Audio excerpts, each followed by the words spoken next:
South African Breweries was one of the companies that took early advantage of the changes fueled by the end of apartheid. Starting in 1993, SAB aggressively expanded outside its home country, and they invested in Eastern Europe, in Asia, and sub-Saharan Africa.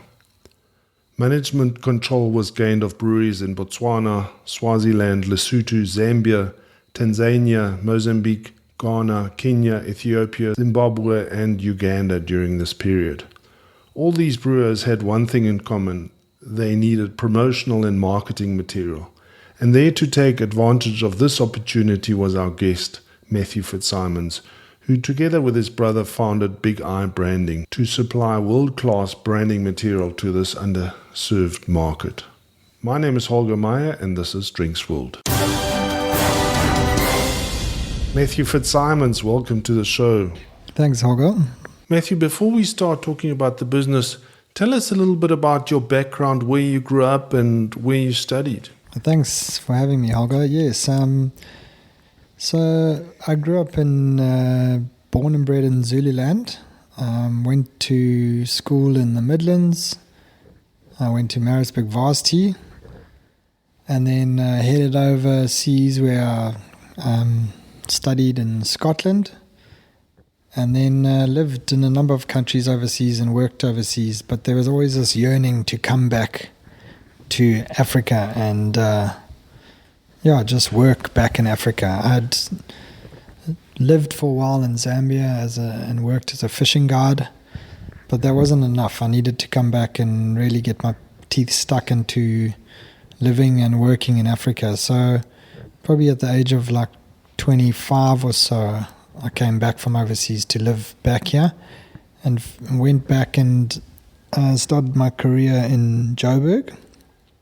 And then, probably 18 years ago, ended up back down in Durban with my brother and started this company called Big Eye Branding that essentially supplied trade marketing material to breweries and beverage companies across Africa. So how did you come up with this idea? You mentioned that your brother took his motorbike and rode to London. Yeah, so we always loved Africa. We always thought it was this most amazing place to have adventures and fun and possibly to create work opportunities later on in our lives. And after university, my brother, I remember him saying to my mom that he was going to ride a motorbike to London, and she said, "But you've never ridden a motorbike?" And he said, "No, I have, on my friend's farm once in Cockstad." And so that was always the adventurous spirit that we had. I worked in London for a while, and then with two mates, we ended up hitching back down through Africa. Mm-hmm. I think both of us during those adventures just loved what Africa had to offer. And we also had quite a lot of engagement with the beer companies up there, not just from drinking their product, but also from staying with a lot of the South Africans that ran the beverage companies and the breweries and the Coke bottlers up in Africa. And we met a lot of those guys during our trip.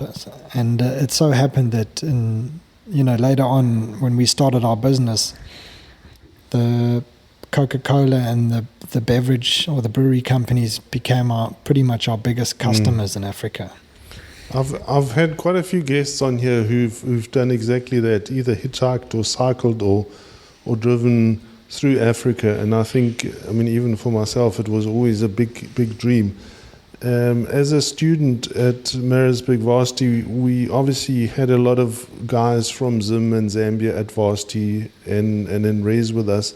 So it was always a lekker thing to do in the winter holidays, to go to Zim, go to Kariba, and experience a little bit of Africa. Did you have the same opportunities? Yeah, certainly. There were a lot of guys that we met through university up there. But I think, just over time, there's been so many amazing people that, not just expats, but local Africans that have lived up there and welcomed us into their amazing countries. I remember when we had the xenophobic attacks in South Africa, I was the first guy to lead our office down into town and go and march against the xenophobia, because, I was pretty appalled with how Africans from north of South Africa had been treated in South Africa, and we had only had the most amazing welcome in all those countries. And I just thought that we needed to take a stand and really, as a company, support all the Africans that were working and had been badly treated in South Africa. If we think of you've got a beautiful map of Africa there. One of the things that early on I liked was to look at all the different beers from Africa. And obviously because of sanctions, those beers weren't represented in South Africa. And I think by the time that sanctions ended, one or two or three breweries owned all the brands in Africa. It was like another colonization. Somebody went in and they divided the continent up and said, you take that, I take that. What period or when did that all happen? Were you part of that? Yeah, so we certainly were. I remember during my MBA when I studied in Scotland, one of my projects was looking at SAB and how they used their skills of servicing a developing market, so their skills of servicing Africa, how they used that to take over some of the other developing markets around the world. When we opened our business, SAB were in full swing in Africa, but obviously there was a certain countries that they weren't represented in, that they were trying to move in, but there was definitely this massive drive to dominate Africa, and there was this almost like beer grab, not a land grab, a beer grab for trying to get market share as much as they could. In competition with the Heinekens, Diageo to a certain degree, and then obviously they had an agreement with Castel Lager. So the guys at SAB would know better than me, but along the lines that they didn't enter into each other's markets. So it's essentially was a mainly Heineken SAB war in Africa. Okay, and so how did your business start? Yeah, so I had been doing some work with Coca-Cola in Angola and a number of countries where we were supplying trolleys into Africa, so Coke trolleys, vending trolleys. Essentially, that was the way that people bought Coke in Africa, was from street vendors, because there weren't many established, supermarkets and sort of modern trade outlets. So most of the bulk volume of beverage was sold through informal market vending and through street selling. So I was quite involved with Coke on their projects in Africa.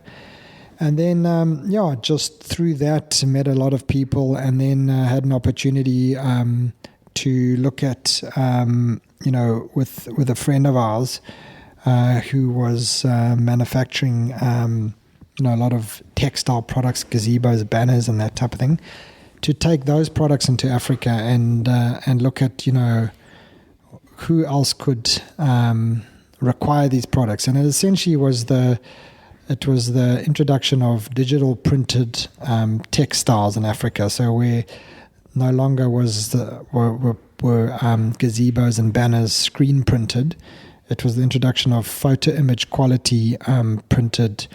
I think it's called dye sublimation products into Africa. And so we were the first guys to take those products into Africa and show them to all the beverage companies and breweries in Africa. And we essentially, we got our first order in Uganda. And then, through that, obviously the big blue chips were, networked across Africa, and we got introduced from one country to the next, to the next country. And I think, as of date, I think we've exported to some 47 countries in Africa. So mainly the big breweries, beverage companies, big cell phone companies, FMCGs, the Nestle's.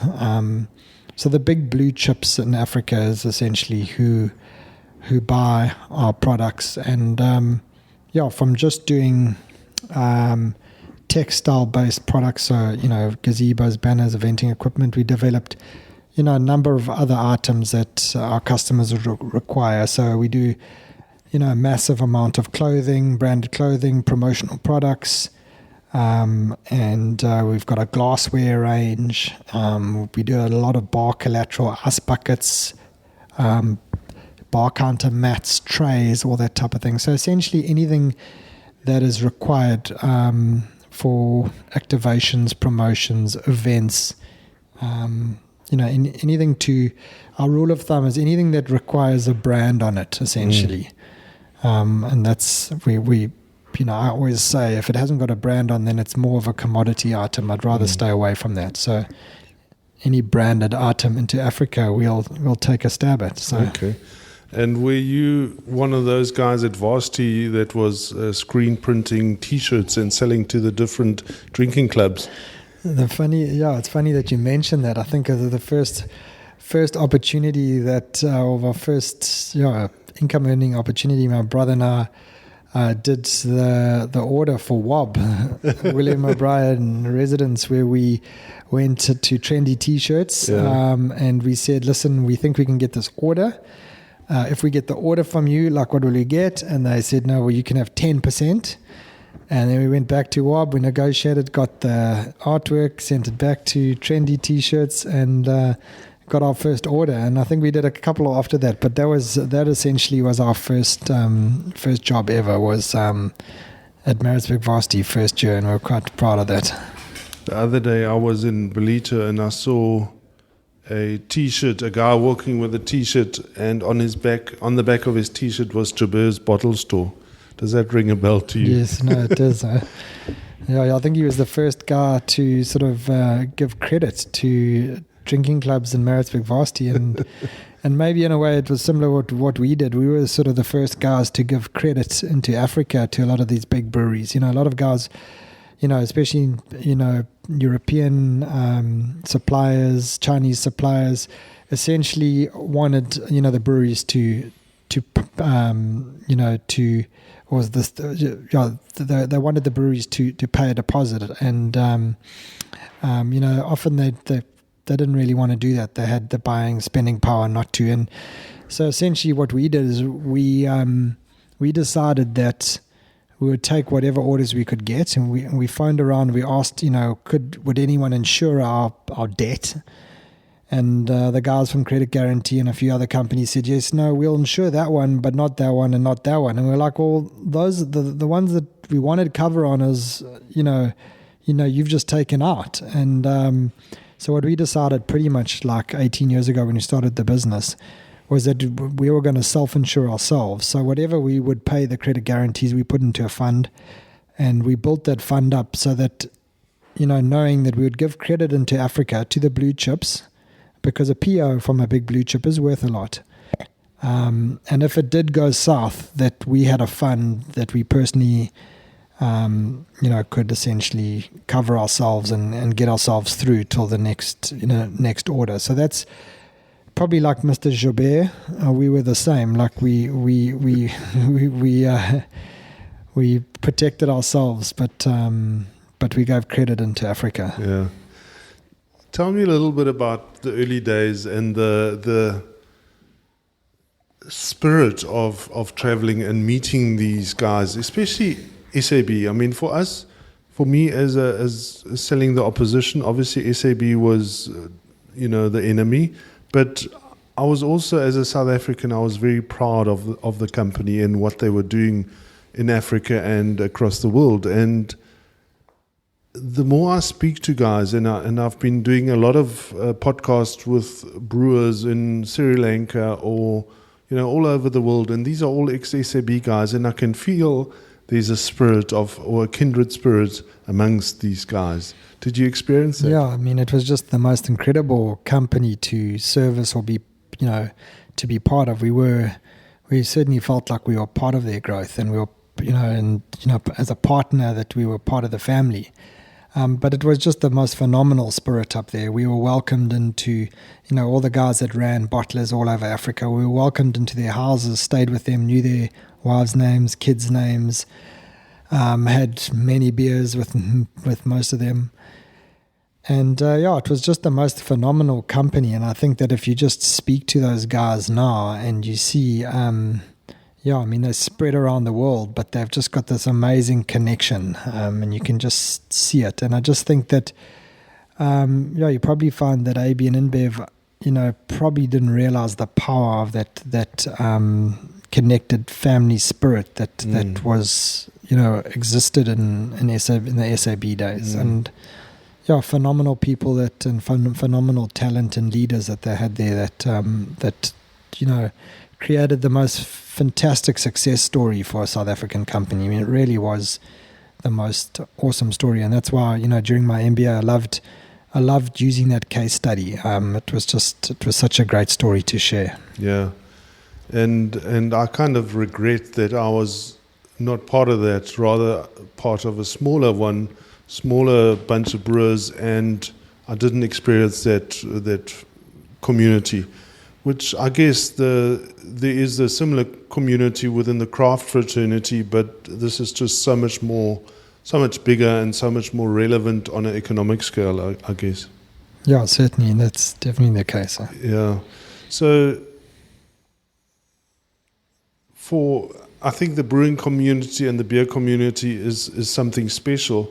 And wherever I go, I can just go to the closest brewery and start talking to somebody, and they can pick up that I talk the same language as they do, and they immediately, whether it's in Germany or anywhere else where I travel, these are you're part of the same community, and yep. and they accept you as one of their own. Is it the same when you're selling point of sale or marketing stuff to them? Yeah, I think, certainly there's the language. They all talk about heckies as just the big drive of hectoliters that they're all driving towards, driving volume. But I think, I think what we did do was a lot of the products that we developed for them.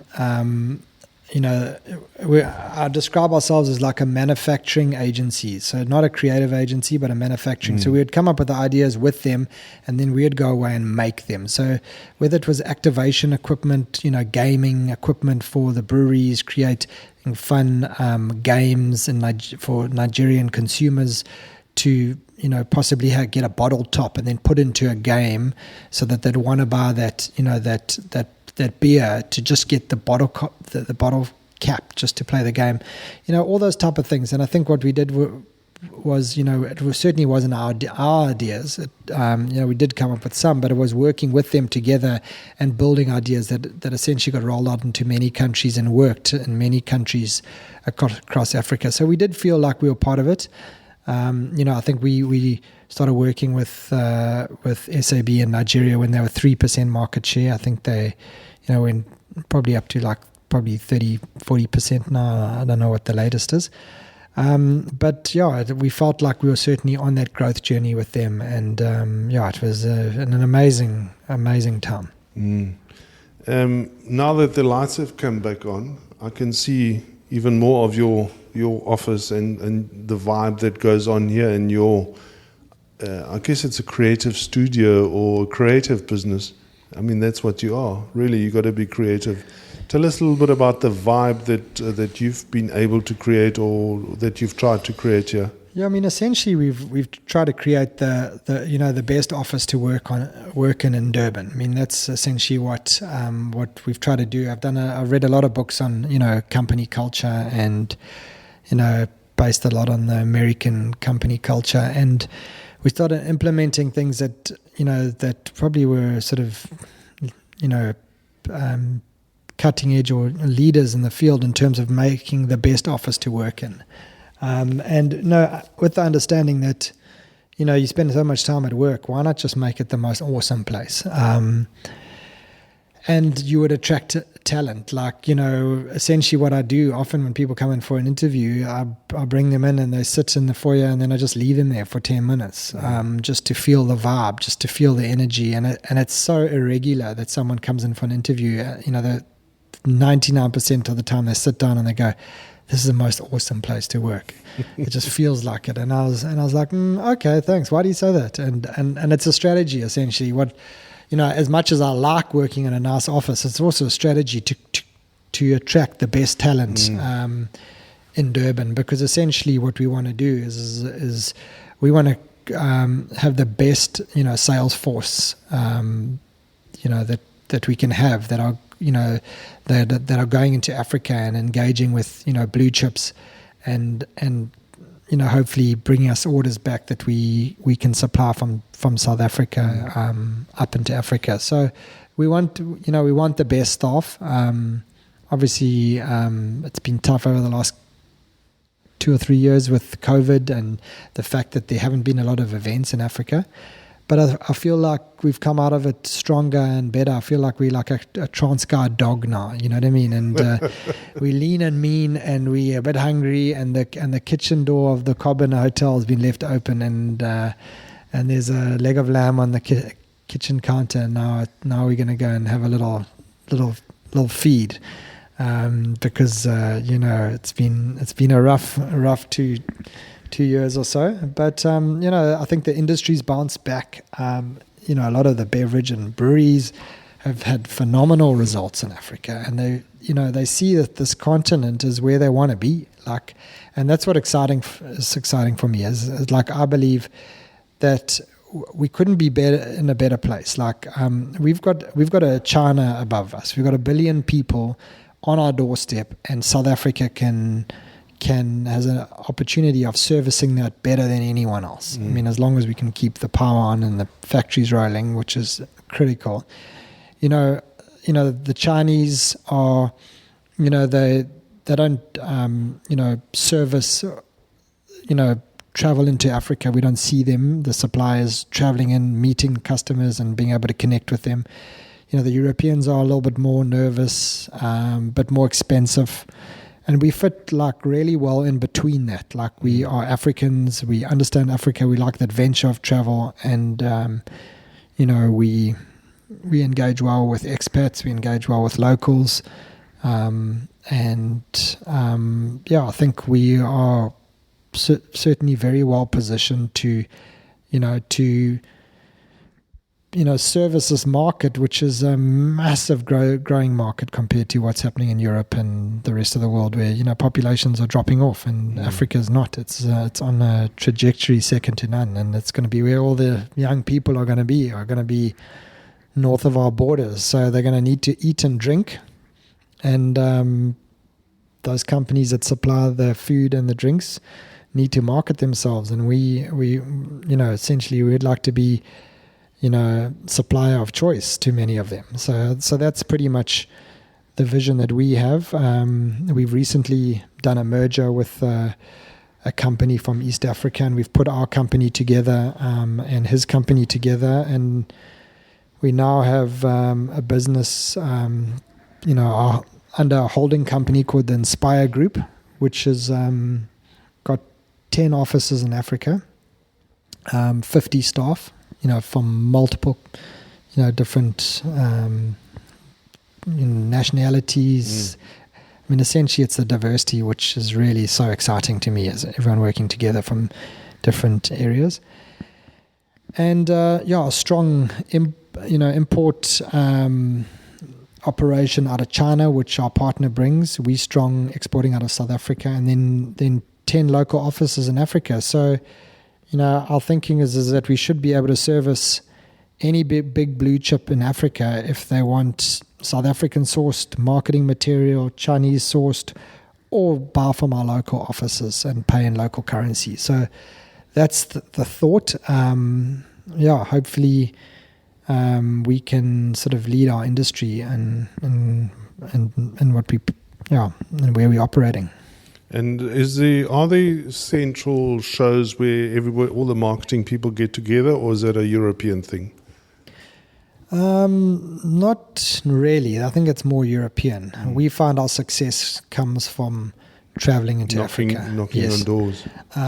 Obviously, there's a big drive towards centralized procurement, so that the guys who don't travel into Africa still have a shot at it. We've always found that our differentiation is to go in and understand the different markets. I mean, if you look at Africa, the difference between Africa and Europe and America is that it's 54 different countries. Like every single country is different. There's a different document you fill out for your COVID, it's a different duties for an ice bucket in Nigeria, Gabon, Cape Verde, Djibouti. There's different, inspection requirements. Every single country is different. America is one big, zone. You probably find if you export or you import ice buckets from China into America, it's just going to be, the same duties across America and the same into the EU. But that's what makes Africa so different, is that it's so challenging. Every single market is different. And I think that that's a skill that we've learned over the years, is that, we've learned how to operate in this really challenging market and what works for each different country. So that's certainly where I would say we are different. Okay. Tell us a little bit of your personal experiences of traveling. What some of the highlights? Yeah, just keeping fun and adventure at the heart of it. I mean, there's, just the last trip I did 2 months ago to East Africa, just going to meetings on the back of a border, which is a, local motorbike. Just making it fun, rather than going in a taxi, jump on a little motorbike, rush through the traffic, you arrive at the meeting, your hair's sticking up, but you are alive. Yeah. More alive than, there's just, it just oozes out of you when you're in that meeting because of what you've been through. Then that was just one thing. Then we had a retreat recently, a strategy retreat at the source of the Nile, Ginger, Uganda. We're rafting down the river, the Nile River, which I had done 25 years before. I was very sad to see how there's no forests left there, and the change. But we always keep it, we always try and make it exciting and different. And I challenge all my sales team to do this. Just where they stay. Don't book into the pro tier. Go and find an exciting place to stay. Go out with the guys. Go to the events. Go and understand where the guys are trying to promote their products. And the big thing also is trade visits.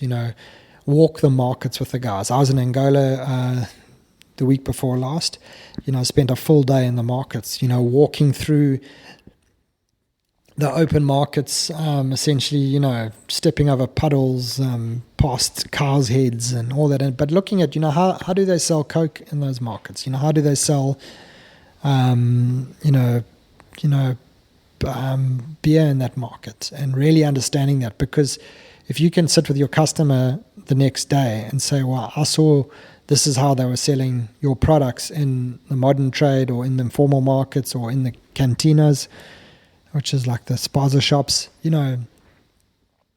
how can you position your product that you're trying to sell if you don't understand that? So that's, the challenge that I set for my sales team, is to, really go and understand your markets. And that's going to make us different from the guy that sits back at his office and just, takes a shot at the order.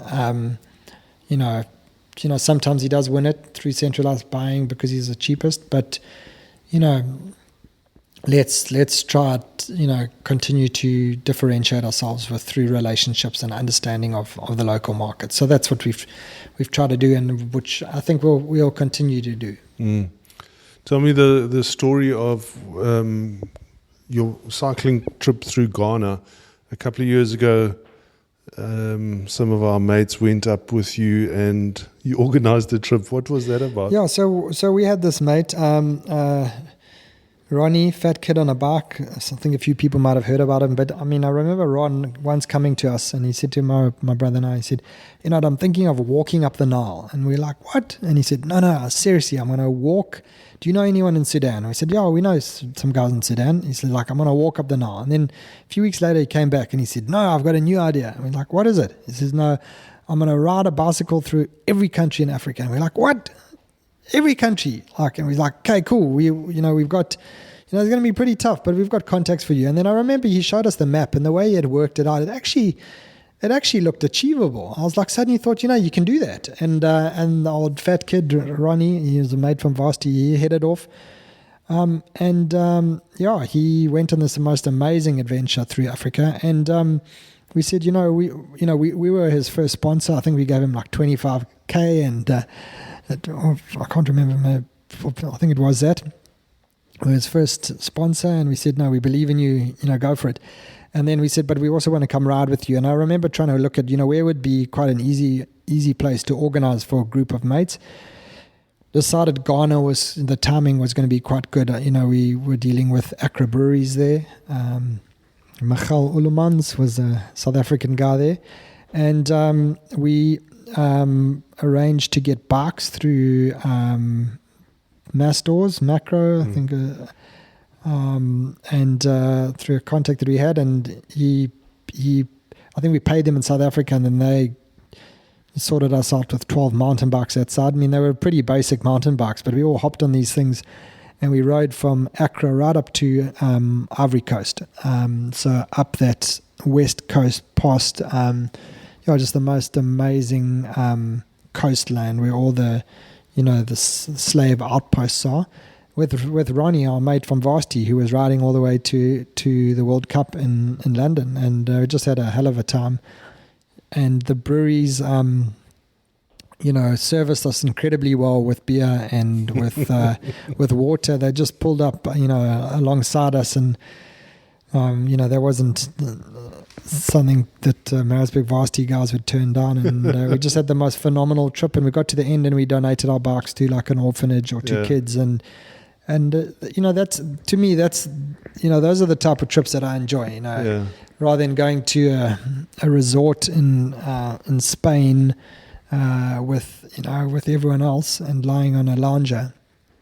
I like those active, exciting holidays and adventures like that, and that's just always been in our blood. And Ronnie's been cycling to all the World Cups ever since, hasn't he? Yeah, so he's I think he's got I don't think that he'll ever have scratched that itch.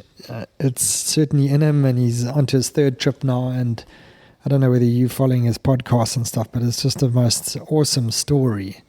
And I mean, I often send him a message just saying, dude, I was dropping my kid off at school today, and I promise you inspire me every time I listen to you. And it's the most phenomenal story, this guy. You forget how tough it is, but it really is the most phenomenal story. I think his podcast is a Race to Rugby World Cup. Okay, we'll put a link in there. Yeah, it's a phenomenal story about these guys.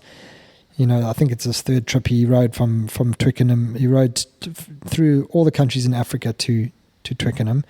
Then the next World Cup, he left Twickenham and rode to Japan. Yeah. And then now he's riding from Japan all the way down. He's stopping off at the Rugby World Cup Women's tournament in October in New Zealand. And then he heads down to South America, rides all the way through North America, then all the way up across and down through Northern Europe, back down to France for the next World Cup. I mean, it's certainly fantastic. A long way to go to get free tickets. So. Yeah. How has it changed over the last 18 or so years? What's been the biggest change? When you say the business. Yeah, the business, yeah. I mean, if you say the first big thing was from screen printing to digital printing. I mean, I can still remember the sign writers doing it by hand. Yes, and there's still a lot of that happens. I would say that, just COVID with no events, and events drive a lot of volume, and a lot of events, if you think of when we were at Varsity, there weren't many mountain bike races or swimming races with branding. You might go to one and there might be one banner. Now you go there, as you get off the line, someone gives you sun cream, Quelle bottle, cap with a branded name on, and brands have to be there where their consumers are having fun.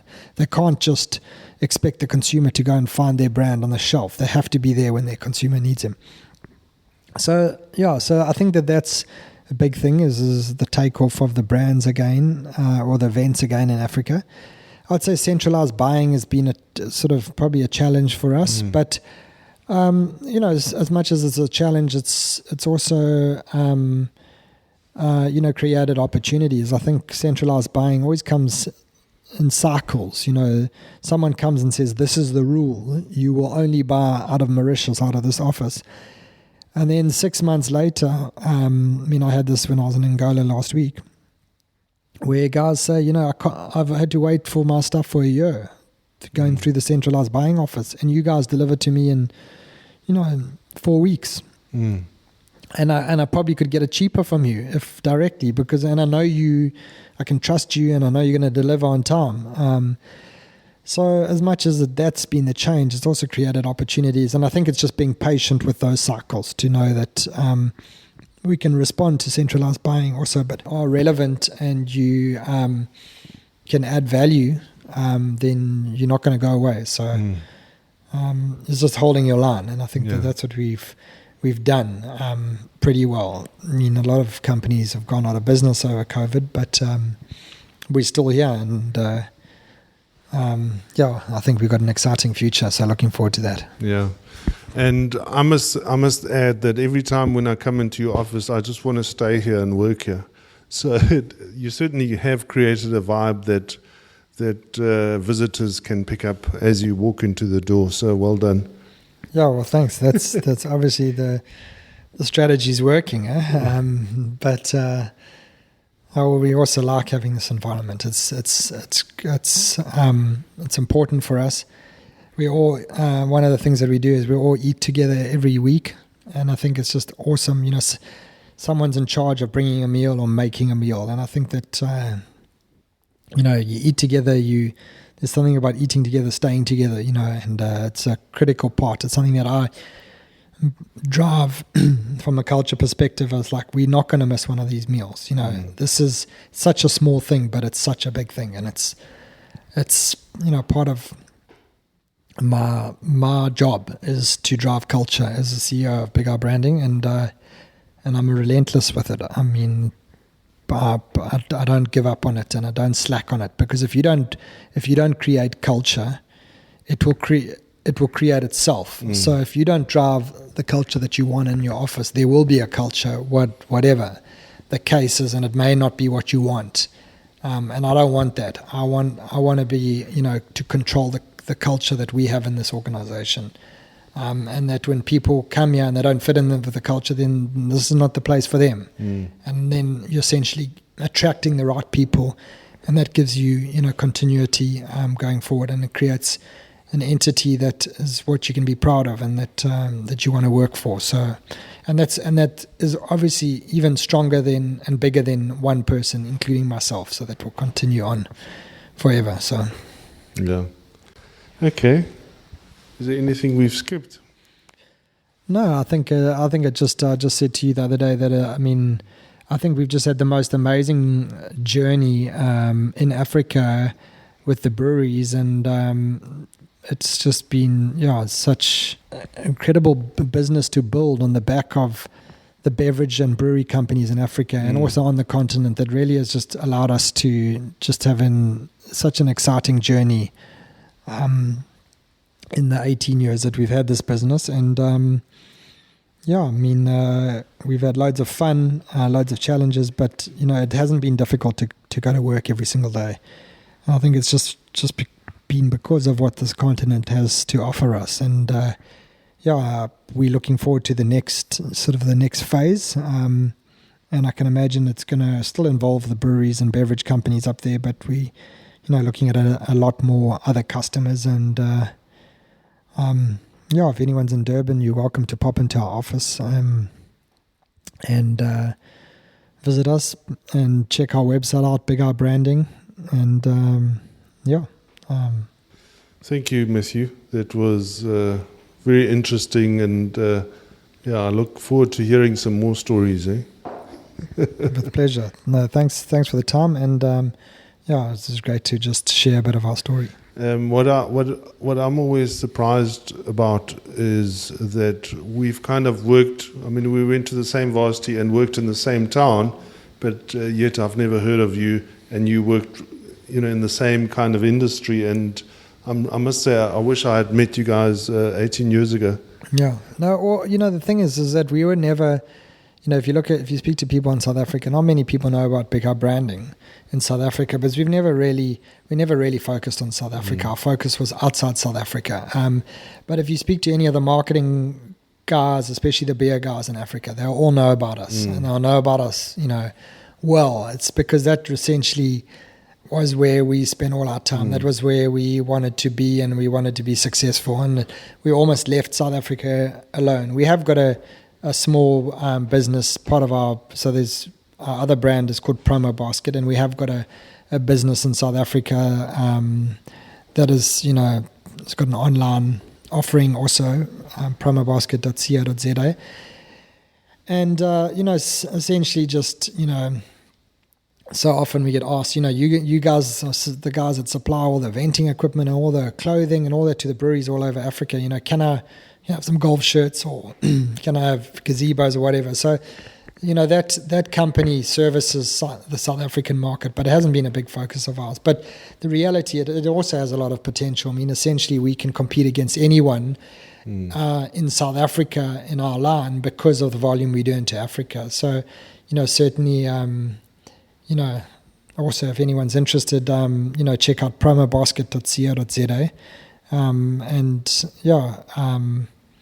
We should be able to, support anyone or service anyone who needs any marketing requirements in South Africa too. Oh, fantastic. Thank you.